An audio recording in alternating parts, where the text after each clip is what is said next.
ബംഗാൾ ഉൾക്കടലിൽ ന്യൂനമർദ്ദം ശക്തി പ്രാപിച്ചു. തമിഴ്നാട്ടിൽ തുറമുഖങ്ങളിൽ മുന്നറിയിപ്പ് ബോയികൾ ഉയർത്തി ഈ 8 ജില്ലക്കാർ കുട കരുതുക. കേരളത്തിൽ അടുത്ത 3 മണിക്കൂറിൽ മഴയ്ക്ക് സാധ്യത. വിശദാംശങ്ങൾ ഇങ്ങനെയാണ്. ബംഗാൾ ഉൾക്കടലിൽ രൂപം കൊണ്ട ന്യൂനമർദ്ദം തീവ്ര ന്യൂനമർദ്ദമായി ശക്തിപ്പെട്ടു. ഇതേ തുടർന്ന് തുറമുഖങ്ങളിൽ സൈക്ലോൺ മുന്നറിയിപ്പ് ബോയ 1 ഉയർത്തി. ഇന്നലെ വൈകുന്നേരം മധ്യ പടിഞ്ഞാറൻ ബംഗാൾ ഉൾക്കടലിൽ നിലനിന്നിരുന്ന ന്യൂനമർദ്ദം ഇന്ന് രാവിലെ 8:30 ആഴത്തിലുള്ള ന്യൂനമർദ്ദമായി ശക്തിപ്പെടുമെന്നും ഇത് കൂടുതൽ വടക്ക് പടിഞ്ഞാറോട്ട് നീങ്ങി അടുത്ത 12 മണിക്കൂറിനുള്ളിൽ അതേ പ്രദേശങ്ങളിൽ ഒരു താഴ്ന്ന മർദ്ദമേഖലയായി ശക്തിപ്പെടാൻ സാധ്യതയുണ്ടെന്നും ചെന്നൈ കാലാവസ്ഥാ വകുപ്പ് പുറപ്പെടുവിച്ച മുന്നറിയിപ്പിൽ പറയുന്നു. ഇത് കൂടുതൽ വടക്ക് പടിഞ്ഞാറൻ ദിശയിലേക്ക് നീങ്ങി കനത്ത ന്യൂനമർദ്ദമായി ശക്തി പ്രാപിച്ച് ഒക്ടോബർ 3 തെക്കൻ ഒഡീഷ, വടക്കൻ ആന്ധ്രാപ്രദേശ് തീരങ്ങൾ കടക്കുമെന്നും മുന്നറിയിപ്പിൽ പറയുന്നു. ന്യൂനമർദ്ദത്തെ തുടർന്ന് എന്നൂർ തുറമുഖത്ത് 1-ാം നമ്പർ ചുഴലിക്കാറ്റ് മുന്നറിയിപ്പ് ബോയ 1-ാം നമ്പർ ഉയർത്തി. ചെന്നൈ, കടലൂർ, നാഗപട്ടണം, കാട്ടുപള്ളി, പുതുച്ചേരി, കാരയ്ക്കൽ, തൂത്തുക്കുടി, പാമ്പൻ തുറമുഖങ്ങളിലും 1-ാം നമ്പർ ചുഴലിക്കാറ്റ് മുന്നറിയിപ്പ് ബോയ ഉയർത്തിയിട്ടുണ്ട്.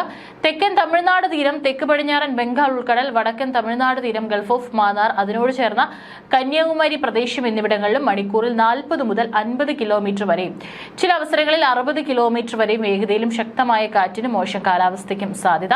നിലവിൽ കേരളത്തിൽ ഭീഷണിയില്ലെന്ന് കേന്ദ്ര കാലാവസ്ഥാ വകുപ്പ് അറിയിച്ചു. എങ്കിലും സംസ്ഥാനത്ത് ഒറ്റപ്പെട്ട ശക്തമായ മഴയ്ക്കുള്ള സാധ്യത നിലനിൽക്കുന്നതായി കാലാവസ്ഥാ വകുപ്പ് പ്രവചിച്ചു. ഈ വർഷം തെക്ക് പടിഞ്ഞാറൻ മൺസൂൺ പിൻവാങ്ങുന്നത് വൈകുമെന്നും കാലാവസ്ഥാ നിരീക്ഷണ കേന്ദ്രം മുന്നറിയിപ്പ് നൽകിയിട്ടുണ്ട്. കേരളത്തിൽ കാലവർഷക്കാറ്റ് ദുർബലമാകുന്നു. വടക്കൻ ജില്ലകളിൽ ഉൾപ്പെടെ ചിലയിടങ്ങളിൽ നേരിയ മഴ ലഭിച്ചേക്കും. ബുധനാഴ്ചയോടെ തുലാവർഷം ഔദ്യോഗികമായി ആരംഭിക്കുകയാണ്.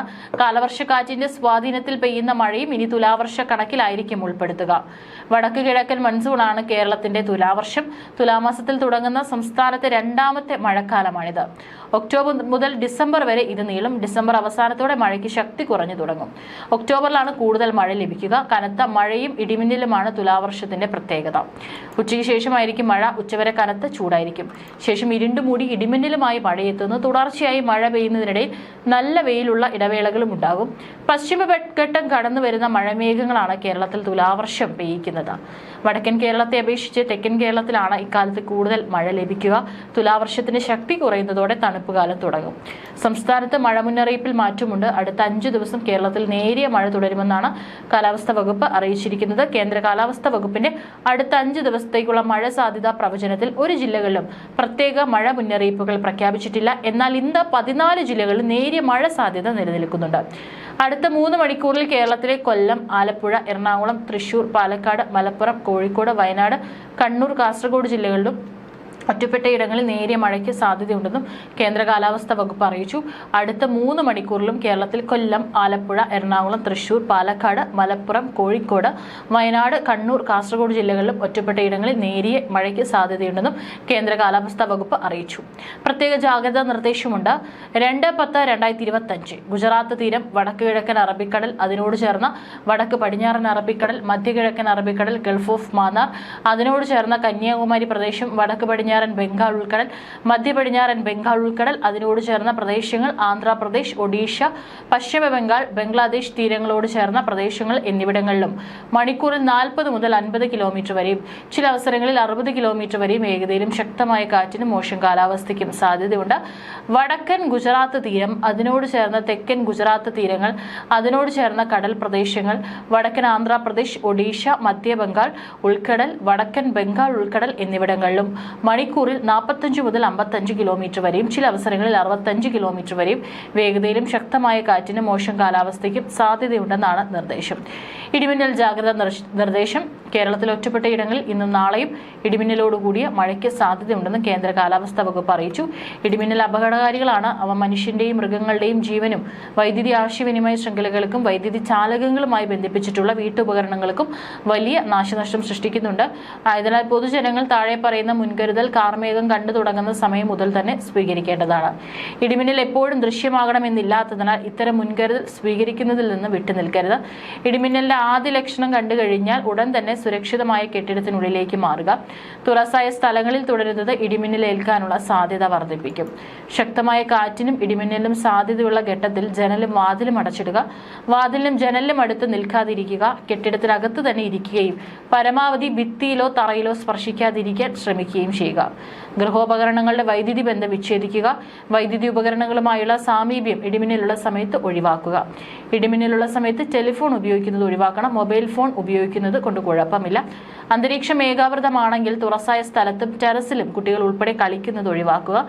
ഇടിമിന്നലുള്ള സമയത്ത് വൃക്ഷങ്ങളുടെ ചുവട്ടിൽ നിൽക്കരുത്. വാഹനങ്ങൾ മരച്ചൂട്ടിൽ പാർക്ക് ചെയ്യുകയും അരുത്. ഇടിമിന്നലുള്ള സമയത്ത് വാഹനത്തിനകത്ത് തന്നെ തുടരുക. കൈകാലുകൾ പുറത്തിടാതിരിക്കുക. വാഹനത്തിനകത്ത് നിങ്ങൾ സുരക്ഷിതരായിരിക്കും. സൈക്കിൾ, ബൈക്ക്, ട്രാക്ടർ തുടങ്ങിയ വാഹനങ്ങളിലുള്ള യാത്ര ഇടിമിന്നൽ സമയത്ത് ഒഴിവാക്കുകയും സുരക്ഷിതമായ കെട്ടിടത്തിൽ ഒരു അഭയം തേടുകയും വേണം. മഴക്കാർ കാണുമ്പോൾ തുണികൾ എടുക്കാൻ ടെറസിലേക്കോ മുറ്റത്തേക്കോ ഇടിമിന്നലുള്ള സമയത്ത് പോകരുത്. കാറ്റിൽ മറിഞ്ഞു വീഴാൻ സാധ്യതയുള്ള വസ്തുക്കൾ കെട്ടിവെക്കുക. ഇടിമിന്നലുള്ള സമയത്ത് കുളിക്കുന്നത് ഒഴിവാക്കുക. ടാപ്പുകളിൽ നിന്ന് വെള്ളം ശേഖരിക്കുന്നതും ഒഴിവാക്കുക. പൈപ്പിലൂടെ മിന്നൽ മൂലമുള്ള വൈദ്യുതി സഞ്ചരിച്ചേക്കാം.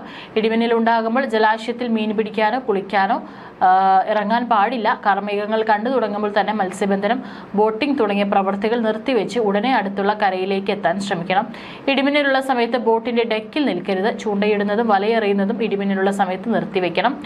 പട്ടം പറത്തുന്നത് ഒഴിവാക്കുക. ഇടിമിന്നലുള്ള സമയത്ത് ടെറസിലോ മറ്റു ഉയരമുള്ള സ്ഥലങ്ങളിലോ വൃക്ഷക്കൊമ്പിലോ ഇരിക്കുന്നതും അപകടകരമാണ്.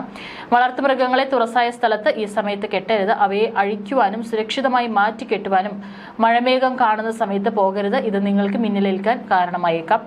അടുത്തുള്ള കെട്ടിടത്തിലേക്ക് മാറാൻ സാധിക്കാത്ത വിധത്തിൽ തുറസായ സ്ഥലത്താണെങ്കിൽ പാദങ്ങൾ ചേർത്ത് വെച്ച് തല കാൽമുട്ടുകൾക്കിടയിൽ ഒതുക്കി പന്തുപോലെ ഉരുണ്ടിരിക്കുക. ഇടിമിന്നലിൽ നിന്ന് സുരക്ഷിതമാക്കാൻ കെട്ടിടങ്ങൾക്ക് മുകളിൽ മിന്നൽ രക്ഷാചാലകം സ്ഥാപിക്കാം. വൈദ്യുതി ഉപകരണങ്ങളെ സുരക്ഷയ്ക്കായി സർജ് പ്രൊട്ടക്ടർ സംഘടിപ്പിക്കാം. മിന്നലിന്റെ ആഘാതത്താൽ പൊള്ളലേൽക്കാൻ സാധ്യതയുണ്ടാവും. അതുകൊണ്ട് കാഴ്ചയോ കേൾവിയോ നഷ്ടമാകാനും ഹൃദയാഘാതം സംഭവിക്കാനും സാധ്യതയുണ്ട്. മിന്നലാഘാതം ഏറ്റ ആളുടെ ശരീരത്തിൽ വൈദ്യുതി പ്രവാഹമില്ല എന്ന് മനസ്സിലാക്കണം. അതിനാൽ മിന്നലേറ്റ ആളിനെ പ്രഥമ ശുശ്രൂഷ നൽകാൻ മടിക്കരുത്. മിന്നലേറ്റാൽ ആദ്യ 30 സെക്കൻഡ് ജീവൻ രക്ഷിക്കാനുള്ള സുവർണ നിമിഷങ്ങളാണ്. മിന്നലേറ്റ ആളിന് ഉടൻ വൈദ്യുതി സഹായവും എത്തിക്കുക.